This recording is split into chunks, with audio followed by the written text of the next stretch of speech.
자, 이번 시간은 과학자처럼 탐구해 볼까요? 마지막 시간입니다. 과학책 20에서 21쪽이고요. 실험관찰책 11쪽입니다. 이번 시간에 배울 것은요, 의사소통이라는 것이에요. 의사소통이라는 것은 다른 사람과 이야기하는 거죠. 과학자들도 의사소통을 해요. 다른 과학자와 내가 새롭게 한 것들을 이렇게 주고받는데요. 자신의 탐구 결과를 다른 사람에게 알리거나 다른 사람과 생각이나 정보를 주고받는 것을 의사소통이라고 합니다. 내 생각을 잘 전달하기 위해서는 어떠한 것들이 필요한지 이번 시간에 알아볼 거예요. 자, 과학자는요, 어떻게 의사소통할지를 알아보고요. 여러분들은 추리 결과 발표하기를 해볼 겁니다. 공부할 순서로서 첫 번째 과학적 의사소통 방법을 알아보고 두 번째로 과학 발표 사례를 살펴볼 겁니다. 이것은 추가 영상으로서 여러분이 볼 수 있을 거예요. 그리고 세 번째로는 나의 추리 결과를 발표할 거예요. 과제죠? 정확한 의사소통을 하기 위한 방법입니다. 다른 사람과 이야기를 할 때 이해하기 쉽게 말해야 돼요. 너무 어려운 단어. 그러니까 나는 아는데 친구들이 모르는 단어라면 좀 쉽게 설명을 해줘야 되고요. 또는 내가 모르는 단어는 아예 쓰면 안 돼요.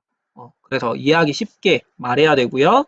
타당한 근거를 제시하면요. 다른 사람이 더 쉽게 이해할 수 있고 표, 그림, 그래프, 몸짓 등을 사용하면 정확하게 내 생각을 전달할 수가 있습니다. 그래서 발표 자료를 할 때 PPT나 또는 표나 그림 같은 것을 활용을 한다면 친구들이 좀 더 쉽게 여러분이 무엇을 탐구했는지를 이해할 수 있겠죠.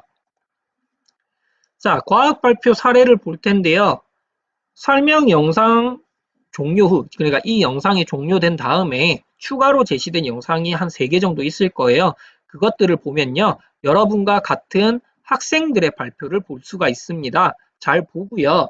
잘한 발표와 여러분이 생각했을 때 이 발표는 조금 부족한 점이 있어 이런 게 있다면 여러분 같은 경우는 어떻게 하는 것이 더 좋을지 고민을 해보세요. 그래서 발표를 할 때 추가를 하면은 훨씬 더 좋은 발표가 될 수 있을 겁니다. 자, 그럼 이제 발표 자료를 만들어야겠죠. 첫 번째로요. 추리한 결과를 발표하기 위한 계획을 세우세요. 어떤 내용을 할지, 어떤 방법으로 할지, 또 어떤 자료가 필요한지 이런 것들을 계획을 세우고요. 발표에 필요한 자료를 수집합니다.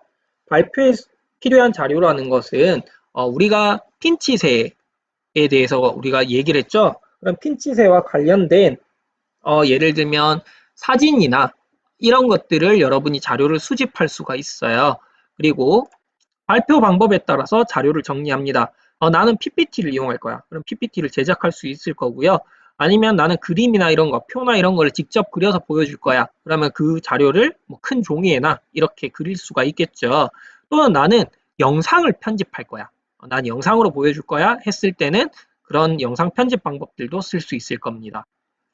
자, 이번에는 네 번째로는요. 발표 내용을 작성합니다. 그냥 이렇게 내가 하나하나 자료를 보면서 머릿속에 있는 것을 이야기하는 것보다 미리 이렇게 말할 거야 라고 써놓고 발표를 하면 훨씬 더 정확하게 내용을 전달할 수 있고요. 빠뜨리는 내용, 이런 것들이 없을 수가 있습니다. 그러니까 발표 내용을 작성하고 마지막으로 발표를 하면 됩니다.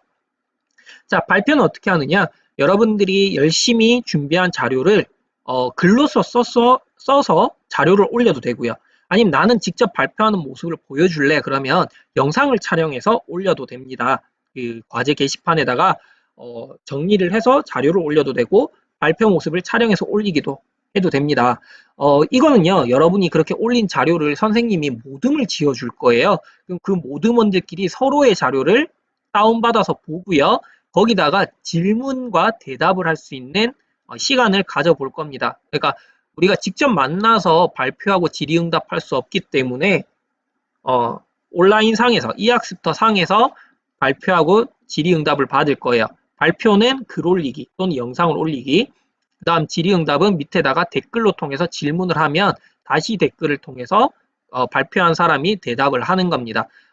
모든 사람 거를, 여러분 반의 모든 친구들 거를 보기에는 시간이 부족하기 때문에 선생님이 4명씩 모듬을 정해서 따로 알려줄 거예요. 다음 주에, 다음 시간에 따로 알려줄 거예요. 그럼 그 다음 주까지 여러분이 발표 내용을 살펴보고요. 그 글에다가 질문이나 잘한 점 또는 조금 부족했던 점을 올려주면 발표를 한 사람은 거기에다가 대답을 달아주면 됩니다. 대답을 했는데 또 궁금한 게 있다면 또 댓글을 달면 돼요. 그래서 여러 질문을 서로 하면서 서로 더 많은 정보를 주고받을 수 있으면 좋을 것 같습니다. 자, 그런데 중요한 거는요. 과학적 발표라는 것은 다른 사람의 것을 이야기하는 것이 아니라 내가 한 것, 내가 직접 실험하거나 관찰한 것을 다른 사람에게 전달하는 거예요. 그렇기 때문에 선생님이 발표하라 그랬다고 다른 데서 PPT 가지고 오고 다른 친구가 해놓은 거 그대로 베끼고 이런 것은 과학적 발표라고 할 수가 없어요. 그리고 그런 것들은 선생님이 체크해 뒀다가 점수를 깎을 겁니다. 그러니까 스스로 한 거, 내용이 많지 않더라도 내가 직접 관찰하고 내가 추리한 내용을 올리세요. 그리고 과학적 탐구는요, 정답이 있는 것이 아니에요. 왜냐하면 각자가 보는 결론에 따라서 각자가 바라봤던 관찰 내용에 따라서 또는 각자의 경험에 따라서 다른 결론이 나올 수가 있습니다. 우리가 직접 볼 수 없었기 때문에, 직접 관찰할 수 없었기 때문에 추리를 하는 것이기 때문에, 추리를 하는 것이니까요. 절대 정답은 없어요. 그래서 여러분들이 정답 찾기를 하지 말고요. 여러분들의 생각을 정리해서 올리면 됩니다. 그리고 다른 친구들 거를 보았을 때도 야 이거 틀렸어가 아니라 나는 이렇게 생각했는데 너는 왜 이렇게 생각했니? 라는 것이 정확한 질문이 됩니다.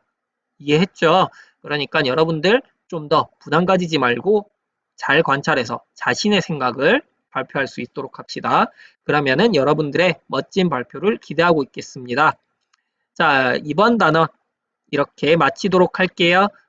다음 단원부터는 또다시 새로운 내용을 배워보도록 하겠습니다. 감사합니다.